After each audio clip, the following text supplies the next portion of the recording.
రెండేళ్లలో ఎట్లా ఉంది పరిస్థితి నాకంటే బాగా మీకే తెలుసు. ఇవాళ మార్కెట్లో డబ్బులు లేవు. ఎక్కడికక్కడ రాష్ట్రం మొత్తంలో ఈరోజు పరిస్థితి ఏంది? ఎక్కడికక్కడ రియల్ ఎస్టేట్ స్తంభించిపోయిన పరిస్థితి. ముఖ్యమంత్రి గారికి నేను ఇట్లా మాట్లాడితే ఇబ్బంది అనిపించవచ్చు, వాస్తవాలు చెప్తే వాళ్ళకి ఇబ్బంది అనిపించవచ్చు. ఎందుకంటే అలవి కానీ హామీలు ఇచ్చి అడ్డమైన అబద్ధాలు చెప్పి ఇవాళ ప్రజలకి అరిచేతిలో వైకుంఠం చూపెట్టినారు. ఏమన్నారు? కేసీఆర్ గారు ₹1,00,000 ఇస్తున్నారు కదా ఆడపిల్లలు పెళ్లి చేసుకుంటే, నేను దాని మీదకెళ్ళి మరి బంగారం నేను ఆ రోజే చెప్పిన, ఇది బంగారం ఇచ్చే బ్యాచ్ కాదు, పుస్తెలతాడు ఎత్తుకపోయే బ్యాచ్ అని చెప్పిన. మనోళ్ళు హైదరాబాద్ వాళ్ళు విన్నారు, ఊర్లల్లో ఆగమైంది. ఏమైంది ఆఖరికి ఈరోజు? నిజంగానే ఎక్కడికక్కడ తాకట్టు పెట్టి, ఆస్తులు తాకట్టు పెట్టి, పేపర్లు పెట్టి అప్పులు తెచ్చుకునే పరిస్థితి, బంగారం ఏమైనా ఉంటే కుదబెట్టే పరిస్థితి.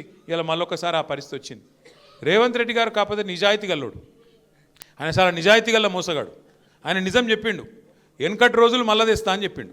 నిజంగానే తెచ్చిండు. వెనకటి రోజులలో ఎట్లుండే, మళ్ళీ కరెంటు కోతలు, మళ్ళీ యూరియా కోసం లైన్లు, మళ్ళా రోడ్డు మీద దొమ్మీలు, అవన్నీ మళ్ళీ వచ్చినాయి. ఆయన నిజాయితీగానే చెప్పిండు. ఇంకోటి ఆయన ఏం చెప్పిండు మీకు యాదకుండాల, పాపం ప్రజలు మోసగాళ్ళనే నమ్ముతారు, మోసం చేసేటోళ్ళనే నమ్ముతారు అని చెప్పిండు. నిజంగానే మోసం చేసిండు. 6 గ్యారెంటీలను గారడీ చేసిండు.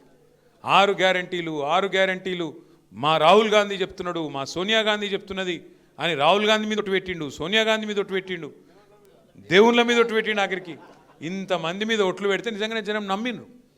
ఏమన్నాడు కేసీఆర్ గారు? అయితే ముసలవ్వకి ఇస్తున్నాడు లేదా ముసలి అయ్యకి ఇస్తున్నాడు 2,000 పెన్షన్. నేను ఇద్దరికి ఇస్తా, 4,000 పెన్షన్ ఇస్తా, డబల్ ఇస్తా, ఇద్దరికి ఇస్తా అన్నాడు.